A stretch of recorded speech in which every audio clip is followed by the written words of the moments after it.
Hello everyone, welcome to my channel cook with lots. ఈరోజు మన ఛానల్లో రెసిపీ వచ్చేసి బీరకాయ కర్రీ ఎలా ప్రిపేర్ చేయాలో చూపించబోతున్నానండి. చాలా ఈజీ కర్రీ, చాలా సింపుల్ వేలో చూపిస్తానండి. ఈ కర్రీ చపాతీలో అయినా అన్నంలో అయినా చాలా టేస్టీగా ఉంటుందండి. తప్పకుండా ట్రై చేయండి. ఇక్కడ వచ్చేసి నేను 1 kg దాకా బీరకాయలు తీసుకున్నానండి. ఇప్పుడు ఈ బీరకాయల పొట్టుని ఇట్లా తీసేద్దాం. కొంచెం ఇట్లా ఉంచాలండి. ఇప్పుడు ఒక చిన్న పీస్ కట్ చేసి ఇట్లా టేస్ట్ కోసం చూద్దామండి. ఎందుకంటే కొన్ని బీరకాయలు అనేవి చేదుగా ఉంటాయి కదా, అందుకే ఈ బీరకాయ పొట్టు వేస్ట్ చేయకుండా మనం చట్నీ కూడా ప్రిపేర్ చేసుకోవచ్చండి. నేను ఇక్కడ చూపిస్తున్న విధంగా కట్ చేసుకోండి. ఈ సైజ్ పీసెస్ ఉంటే చాలు.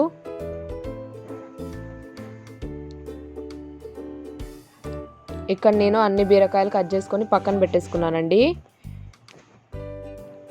ఇప్పుడు నేను ఇక్కడ ఒక 5 టమాటోస్ తీసుకున్నానండి. అలాగే ఒక 3 గ్రీన్ చిల్లీస్ తీసుకున్నాను. అలాగే ఒక బిగ్ సైజ్ ఆనియన్ తీసేసుకున్నానండి. మంచిగా వాష్ చేసేసుకొని కట్ చేసేసుకుందాం. మీరు చూడొచ్చు, onions, green chillies, tomatoes cut చేసుకున్నానండి. అలాగే ఒక 2 రెమ్మల దాకా కరివేపాకు అనేది తీసేసుకున్నాను. ఇప్పుడు ముందుగా మనం కడాయి పెట్టేసుకుందామండి. దాంట్లో వచ్చేసి ఆయిల్ యాడ్ చేసేసుకుందాం. ముందుగా ఆయిల్ మంచిగా హీట్ అయిపోయాక దీంట్లో 1/2 టేబుల్ స్పూన్ దాకా ఆవాలు యాడ్ చేసేసుకుందామండి.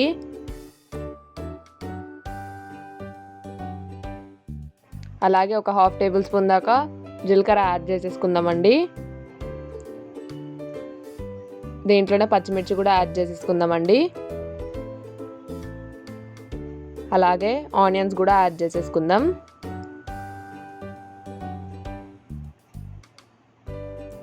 ఒకసారి మంచిగా కలిపేసుకోవాలండి. మా ఛానల్ చూస్తున్నారా అండి? మా ఛానల్లో ఎవరైనా కొత్తగా ఉంటే మా ఛానల్ని సబ్స్క్రైబ్ చేసుకోండి. ఇప్పుడు మనం దీంట్లో కరివేపాకు కూడా యాడ్ చేసేసుకుందాం. ఒకసారి మంచిగా కలిపేసుకుందామండి. ఒక 5 minutes దాకా ఇట్లనే ఫ్రై చేసుకుందామండి. మీరు చూడొచ్చు, ఆనియన్ కలర్ అనేది చేంజ్ అవుతుందండి. ఇప్పుడు మనం దీంట్లో కట్ చేసి పెట్టుకున్న బీరకాయలను యాడ్ చేసేసుకుందాం.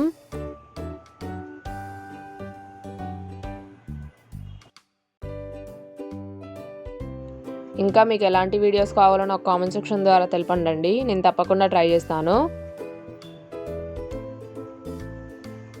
అలాగే దీంట్లో ఇప్పుడు నేను ఒక 1/2 టేబుల్ స్పూన్ దాకా పసుపు యాడ్ చేస్తున్నానండి. ఒకసారి కలిపేసుకుందాం. ఇవి మంచిగా మగ్గాలండి. ఇప్పుడు ఒక 5 minutes దాకా మనం మూత పెట్టేసుకుందామండి. 5 minutes తర్వాత మూత తీసి చూస్తే మీరు చూడొచ్చండి, మన బీరకాయలు అనేవి కొంచెం మగ్గినాయి.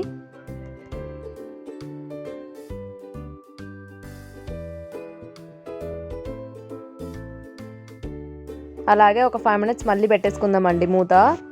మళ్ళీ 5 minutes తర్వాత చూస్తే ఇంకా పర్ఫెక్ట్గా మంచిగా మగ్గినాయండి. అసలు వాటర్ యాడ్ చేసిన అవసరమే లేదండి. వాటర్ అనేవి రిలీజ్ అవుతాయి. ఇక్కడ వచ్చేసి నేను కచ్చపచ్చగా దంచుకొని వెల్లుల్లి వేస్తున్నానండి. అల్లం వెల్లిపాయల పేస్ట్ కాకుండా అండి, నేను ఇక్కడ వెల్లిపాయలు యాడ్ చేసేసాను. చాలా బాగుంటుందండి ఇది కూడా టేస్ట్. అలాగే దీంట్లో నేను కట్ చేసి పెట్టుకున్న టమాటోస్ కూడా యాడ్ చేసేస్తున్నానండి. ఈ టమాటోస్ ఇట్లనే ఉంచేసి మనం మూత పెట్టేసుకుందామండి. మళ్ళీ ఒక 5 minutes దాకా. టమాటోస్ అనేవి కూడా మంచిగా మగ్గాలి కదా. మీరు చూడొచ్చండి, మన టమాటోస్ అనేవి కూడా మంచిగా మగ్గినాయి. ఒకసారి మంచిగా కలిపేసుకుందామండి. చాలా ఈజీ అండి ఈ కర్రీ అనేది, చాలా టేస్టీగా ఉంటుంది. తప్పకుండా ట్రై చేయండి.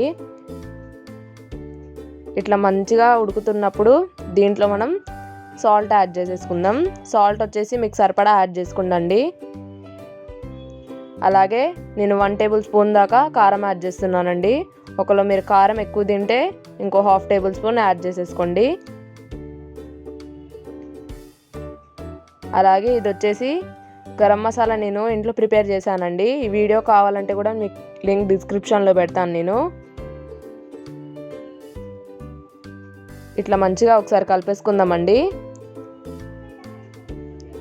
ఓ 5 minutes తర్వాత మూత తీస్తే మీరు చూడొచ్చండి, ఆయిల్ అనేది సపరేట్ అయింది. మంచిగా కలిపేసుకుందామండి. అసలు వాటర్ యాడ్ చేయొద్దండి. దాంట్లోనే వచ్చేస్తాయి మనకు వాటర్.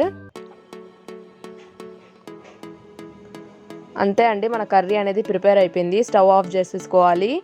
ఈ కర్రీ ఎలా వచ్చిందో నాకు కామెంట్ సెక్షన్లో కామెంట్ చేయండి. Thank you for watching.